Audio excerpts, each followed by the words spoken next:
ऐसे cash transaction जिनकी knowledge अगर आपको है तो आप इनकम टैक्स के नोटिस को अवॉइड कर सकते हैं। चलिए डिस्कस करते हैं इन कैश ट्रांजैक्शंस को, लेकिन इससे पहले अगर आपने इस चैनल को सब्सक्राइब नहीं किया है तो इसे सब्सक्राइब करना मत भूलिएगा। सो पॉइंट नंबर 1 कि आप सेविंग बैंक अकाउंट में कितना कैश डिपॉजिट या विड्रॉ कर सकते हैं। तो एज पर द इनकम टैक्स रूल, अगर आप एक साल में 10 लाख से ज्यादा कैश विड्रॉ या डिपॉजिट करते हैं तो पॉसिबिलिटी है आपको इनकम टैक्स का नोटिस आ सकता है।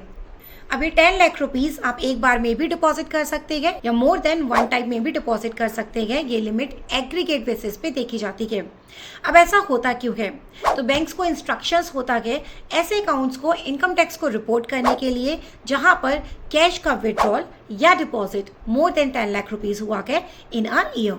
तो नेक्स्ट पॉइंट आता है करंट अकाउंट। अगर आप एक बिजनेस अकाउंट या करंट अकाउंट मेंटेन करते हैं तो उसमें कैश ट्रांजैक्शन की लिमिट होती है 50 lakh rupees in a year, जो कि लॉजिकल भी है क्योंकि अगर आप एक बिजनेस अकाउंट मेंटेन करते हैं तो वहां पे कैश का विड्रॉ और डिपॉजिट काफी ज्यादा फ्रीक्वेंट हो जाता है। अब हम बात करते हैं बैंक एफडीज की। तो अगर आप 10 लाख रुपीस से ज्यादा डिपॉजिट करते हैं कैश में बैंक एफडी के लिए तो पॉसिबिलिटी है कि आपके पास में इनकम टैक्स का नोटिस आ सकता है। बट अब सपोज आपको इनकम टैक्स का नोटिस आ जाता है तो उस कंडीशन में आपको सिर्फ एक चीज के लिए श्योर होना है, आप जो कैश डिपॉजिट कर रहे हैं उसका सोर्स क्या है। अगर आपके पास में उसका सोर्स है तो आप इजीली इनकम टैक्स के नोटिस का रिप्लाई कर सकते हैं। अब गवर्नमेंट के पास में एक बहुत ही स्ट्रॉन्ग टूल होता है जिसके थ्रू वो आपके बैंक विड्रॉल्स को ट्रैक कर सकती है, TDS tax deducted at source. तो अगर आप पिछले 3 साल से अपने ITR फाइल करते हैं और कैश विड्रॉ करते हैं मोर देन 1 करोड़ का तो आपके ऊपर TDS एप्लीकेबल होता है 2% का। बट अगर आप अपनी ITR पिछले 3 सालों से फाइल नहीं करते हैं और कैश विड्रॉ करते हैं 20 लाख से ज्यादा का तो वहां पे TDS लगता है 2% का। बट अगर 1 करोड़ से ज्यादा का कैश विड्रॉ करते हैं तो वहां पे TDS एप्लीकेबल होता है at the rate of 5%। But yes, इस TDS का आप रिफंड भी क्लेम कर सकते हैं at the time of filing your income tax return. अब बात करते हैं क्रेडिट कार्ड के पेमेंट के बारे में। तो अगर आप एक साल में 1 लाख रुपए से ज्यादा कैश का पेमेंट करते हैं क्रेडिट कार्ड के अगेंस्ट में या फिर 10 लाख रुपए से ज्यादा का पेमेंट करते हैं by any other means like banking channel के थ्रू, तो उस कंडीशन में भी पॉसिबिलिटी है कि आपके पास में इनकम टैक्स का नोटिस आ सकता है और वो आपसे आपके सोर्सेज के बारे में इंक्वायरी कर सकते हैं। चलिए अब बात कर लेते हैं इमूवेबल प्रॉपर्टी में कैश के ट्रांजैक्शंस की। तो अगर आप कोई भी प्रॉपर्टी परचेज कर रहे हैं तो वहां पर 20,000 से ज्यादा का कैश एक्सेप्ट नहीं कर सकते और अगर आप एक्सेप्ट करते हैं तो उस कंडीशन में आपके ऊपर पेनल्टी लगेगी 100% ऑफ कैश एक्सेप्टेड। तो चलिए बात करते हैं कुछ बिजनेस एक्सपेंडिचर की जो आप कैश में इनका करते हैं।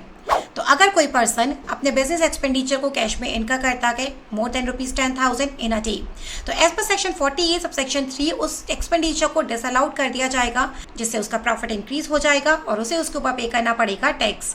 बट ये लिमिट कुछ businesses like leasing, goods carriage, flying, height etcetera पे एप्लीकेबल नहीं होती है और यहाँ पर ये लिमिट होती है 35,000 रुपीज की। हम बात करते हैं अगर आप कैपिटल एक्सपेंडिचर या फिक्स्ड एसेट्स को परचेज करने के लिए कुछ कैश में पेमेंट करते हैं तो वहां पर लिमिट होती है 10,000 रुपीज पर डे और अगर आप उससे ज्यादा का कैश पेमेंट करते हैं तो उस पेमेंट को एसेट की एक्चुअल कॉस्ट में ऐड नहीं किया जाएगा एंड ऑफ कोर्स उसके ऊपर आप डेप्रिसिएशन भी क्लेम नहीं कर पाएंगे। नेक्स्ट पॉइंट आता है cash donation under section 80G जिसका आप डिडक्शन क्लेम करते हैं।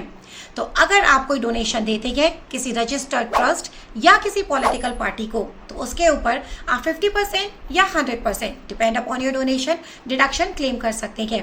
बट अगर ये डोनेशन देते हैं कैश में मोर देन ₹2,000 तो उसकी आप कोई डिडक्शन क्लेम नहीं कर सकते हैं under section 80G। Next point आता है प्रीमियम ऑफ हेल्थ इंश्योरेंस जिसकी डिडक्शन आप क्लेम करते हैं। तो अगर आप अपने हेल्थ इंश्योरेंस के प्रीमियम का पेमेंट करते हैं कैश में तो आप उसका डिडक्शन क्लेम नहीं कर सकते। बट जो प्रिवेंटिव हेल्थ चेकअप होता है जिसका एक डिडक्शन आप क्लेम करते हैं अप टू ₹5,000 वो अगर आप कैश पे करते हैं तब भी उसका डिडक्शन आप क्लेम कर सकते हैं।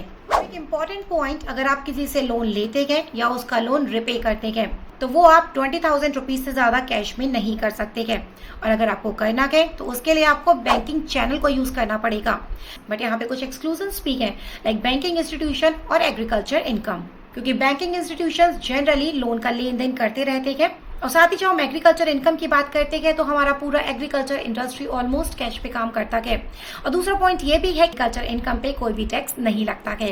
बट अगर आप इस रूल का वायोलेशन करते हैं तो उसके ऊपर आपको पेनल्टी पे करनी पड़ सकती है equal to the amount taken in cash. कुछ ज्यादा कैश ट्रांजैक्शन के बारे में बात कर लेते हैं। तो एज पर इनकम टैक्स रूल कोई भी पर्सन 2 लाख रुपीज से ज्यादा का कैश एक्सेप्ट नहीं कर सकता। अब चाहे वो किसी एक पर्सन से एक डे में हो, किसी एक सिंगल ट्रांजैक्शन के अगेंस्ट में हो, या फिर किसी एक पर्टिकुलर इवेंट के अगेंस्ट में हो। तो अगर आपने कोई सेल किया है और उसके लिए एक इनवॉइस इशू किया है, सपोज वो इनवॉइस 5 लाख रुपीज का है, तो वो इनवॉइस तो आप इशू कर सकते हैं, बट उसके अगेंस्ट में अपना कैश सिर्फ 2 लाख रुपीज का ही एक्सेप्ट कर सकते हैं। यहाँ पर आप 2 लाख रुपीज को अलग अलग डेज में भी एक्सेप्ट नहीं कर सकते, क्योंकि वो एक सिंगल ट्रांजैक्शन मतलब एक सिंगल इनवॉइस के अगेंस्ट में है।